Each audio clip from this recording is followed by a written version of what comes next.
great body of work that you've done, amazing breadth of activity that it seems the so-called Fancy Bear have. Just walk us through what you've really tried to build upon in this new report.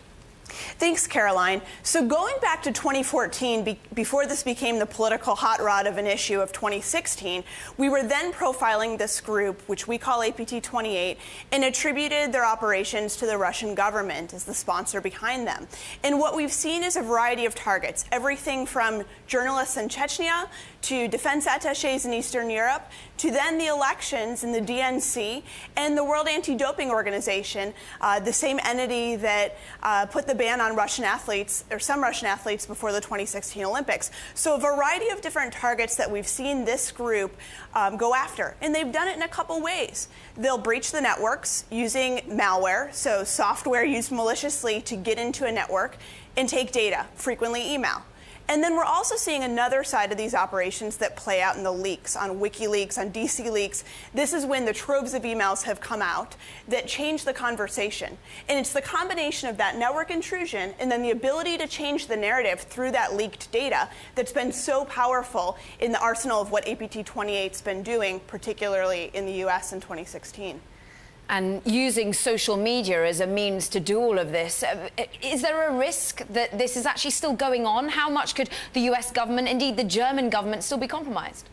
This isn't just going on, it's the group behind this is innovating, and they're taking it to Europe next. We'll also see this continue to occur around policy issues in the US.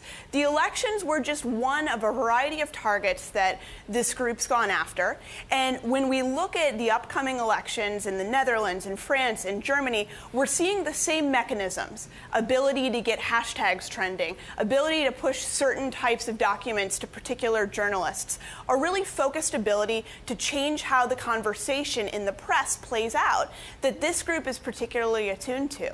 And they do this very flexibly. So they don't need to go change the malware, the tools that they use. They just need to change the flavor of how they get their message out. And that's what's so powerful here and also easy to deny. So if the narrative changes, was it just a sense of what needed to be reported on, or was it actually operations?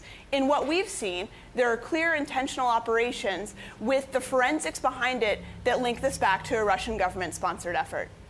Those forensics, can you illuminate for us how you managed to track them back to being sponsored? Sure. So there are hallmarks within the malware that this group's been developing since 2007 that give us a few of these indications. For instance, the compile times, the marks that show when malware was built, continue to go back to the UTC-4 time zone, the time zone that Moscow and major Russian cities are in.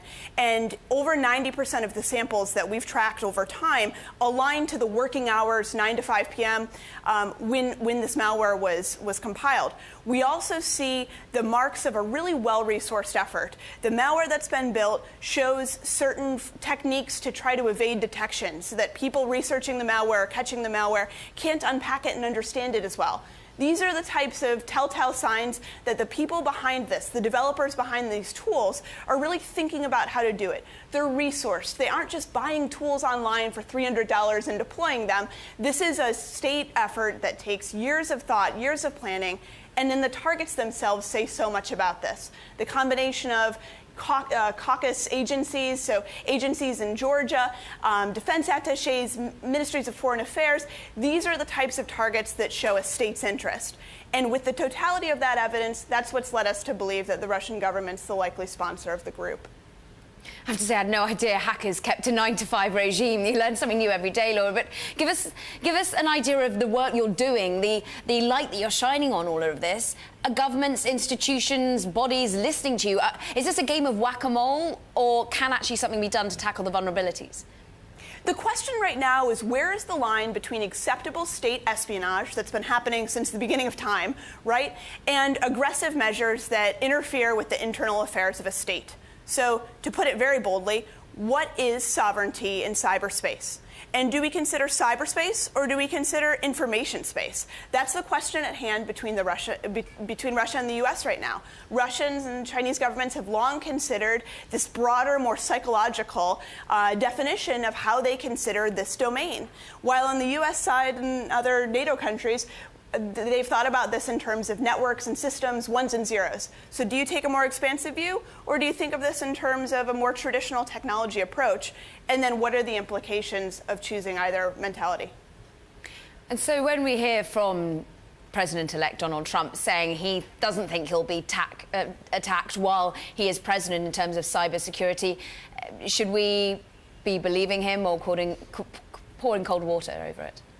At FireEye, we've long said it's a matter of when, not if. We've long seen, and the U.S. government's long seen, a variety of different breaches, whether they're on the Department of Defense's networks, whether they're against companies. And what has changed is the type of actors and the type of intrusion. What hasn't changed is the predilection for rival countries and for state-sponsored efforts to go after key government targets in the U.S. I'd be surprised if that changes in 2017.